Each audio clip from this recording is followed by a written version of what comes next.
People always like to argue about what constitutes a remake and what not, what is a remaster and what not. In my experience, from what I've seen, there's a bunch of different tiers of products in this sense. So there's the first one, which is your basic remaster, your basic port, let's say. It's when they straight up port a game to another system, or they remaster it, let's say, but it's just a straight up port with a few quality of life options included, mostly due to the more powerful hardware. Think about a lot of old PC ports were pretty much straight up quote-unquote remasters, because they featured a higher resolution, they supported a higher resolution. Maybe the option to increase the field of view and other very basic stuff, mostly tied, like I said, to the more powerful hardware, but it was mostly a port. So think, for example, the Shadows of the Damned remaster that came out at the end of last year. That was pretty much a straight up port from the 360 version to PC and new consoles. So they added better graphics, better frame rate, of course. But that was it. It was pretty much almost one-to-one. And that, I would say, is the lowest tier of Remaster. The basic CAS port. Then there's a different tier, a second tier of Remaster, which is one where they slightly bump up the graphics of the game.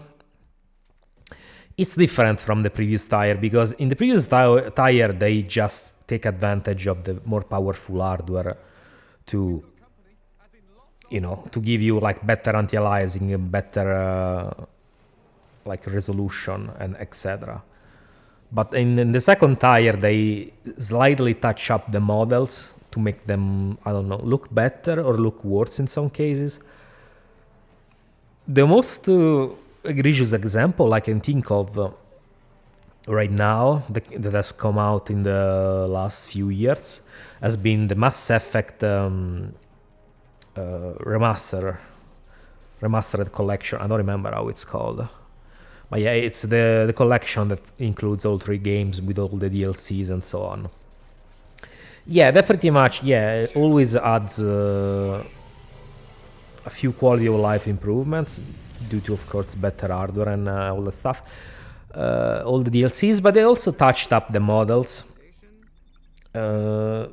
I think it looks kind of worse, honestly, compared to the original games, but let's say, they improved, in theory, the 3D models and so on. Yeah, they touched up the graphics a little bit.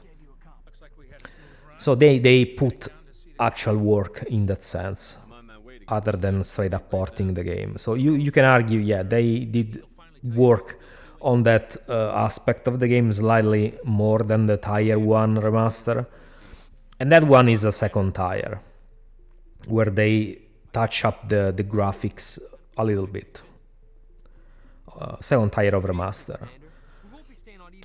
You can also argue that games like Resident Evil 1, Deadly Silence on DS, I don't know if you've played it, you can argue that's a remaster as well, because it's pretty much the original Resident Evil from PS1 with bumped up graphics and a little more extra stuff added to it. New puzzles, a new mode. I would say, that's probably more of an enhanced remaster. But let's say just tier 2, because it uses still the same game as base, the original game. Then there's the the latest tire that's come out in the most recent years, where they take the original game and they build up on its structure, build upon it with the Unreal Engine 5 or another engine. Like let's say they take the skeleton of the original game and then they build on top of it with a different graphics engine, which is what they did for the Halo Anniversary games, what they did for Ninja Gaiden 2 Black, what they did for Oblivion Remastered. It's the original game running underneath a whole new coat of paint. That's what these new remasters are. They put some work in the audio aspect. They changed completely the graphics, of course, because of a new graphical engine. But underneath, other than some little quality of life improvements or reworks, let's say, the game is 90% the original game. So, like, Oblivion, for example, Oblivion Remastered has the same bugs, the same jank as the original game, the same combat, same janky-ass combat, because it's Oblivion, just a bit modified. You can argue better.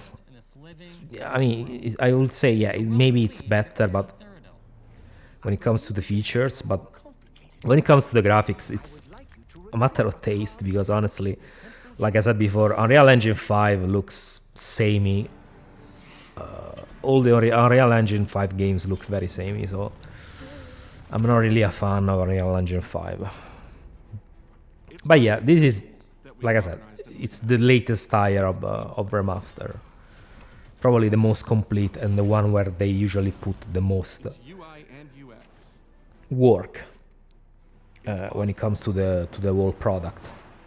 And also the ones that cost more. Because these also, shout out to Sonic X Shadow Generations, because that's also a remaster that's been improved quite a bit. So I will say Tier 3 remaster, because they remade the whole game in a different engine. They remade like the original Sonic Generations in I think the Hedgehog Engine 2, and also the new portion of the game, which is the Shadow portion also as well. It's in the new engine. But yeah, they pretty much redid the whole game. So they can sell you the whole package. So classic Sonic Generations and Shadow Generations. They can sell you again the old game. Which, I mean, if you already own it, it's whatever. But it's not a bad offer overall. You can if you can find it for $30, it's worth buying.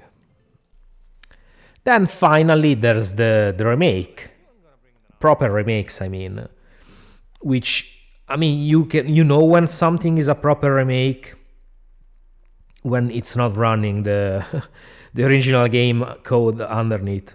So like it's a whole new game without any attachment to the previous one, which is different from saying it plays the same, it plays similarly. That's another matter. I'm talking about the game structure, the game's original code, and all that's tied to it. So the game's limitations, because of course certain engines have certain limitations. So in a certain engine, you can't program in a certain thing, for example. So like the most egregious example is the Resident Evil 1 remake, or the other remakes, Resident Evil 2, and so on. Those, regardless, like I said, what or how they play, those are proper remakes because they are running their whole like game structure. They are not relying on the original game underneath to work. So they are their own engine, their own set of rules, their own like 3D models, animations, and so on, which are not tied absolutely to the old game in any way, other than maybe taking inspiration from it. Which is definitely a whole other matter when it comes to the amount of work it takes. because I mean, yeah, you can argue the latest tires, the Tire 3 remasters, definitely are a bit more work compared to the previous tires, but remakes, straight up remakes, are like a proper new game, so they take way more resources and way more work because you have to program everything from scratch. Like nothing gets recycled in a proper remake. That's the main difference. The proper remake doesn't rely on anything from the previous games.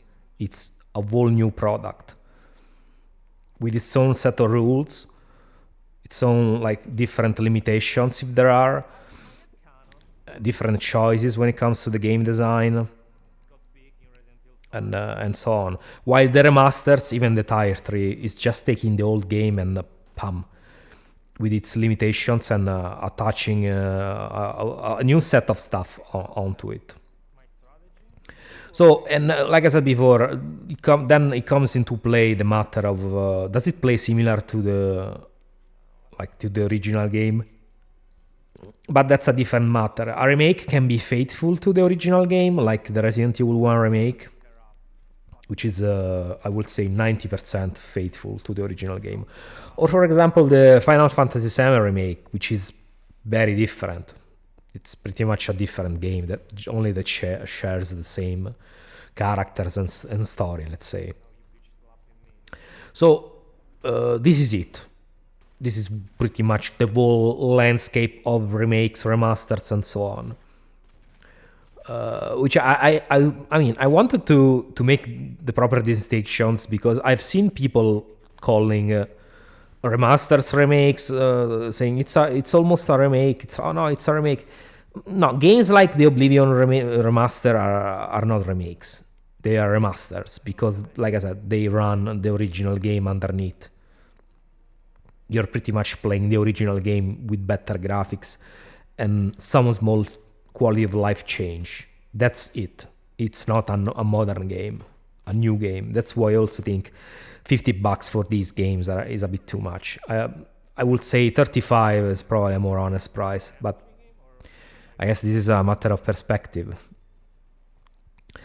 And as for which is my favorite, I don't know. I would say the Tire 3 is probably my favorite. Either Tire 2 Remaster or Tire 3 Remaster. I like remakes as well, but they have to play similarly to the original game, like in the case of Resident Evil 1 Remake. And also I think the original, at least part of the original team that worked on the original game should work on the remake to make it legit, in my opinion. I've already mentioned this before I think in one of my Resident Evil remake videos, one or two. But yeah, because I value the artistic vision of the people who work on the game. I don't care about a remake made by a guy who was born 20 years later to the original game coming out. So yeah, that's just how I see it. And I mean, there are remakes that play differently that are enjoyable, yes. But if, like I said, if I have to choose, I prefer a remake with a more faithful gameplay. In most cases. While instead, if it's something like Final Fantasy VII Remake, yeah, I definitely prefer the newer style gameplay because I've never liked Japanese turn RPGs, so that's the exception. But yeah, this is it. Let me know your thoughts. If you knew this stuff, if you agree with me, even though I don't. I mean, there's not much to agree. It's pretty much how it is. And I'll catch you in the next video, which, I mean, I'm trying to start a new game, but I don't have much time lately. But yeah, I'm trying to start a new game, which I will not mention now, before Doom Dark Ages come out, because I wanna play and review that game, which I haven't played in a long time. But yeah, catch you soon, guys, and have a good weekend. Bye bye.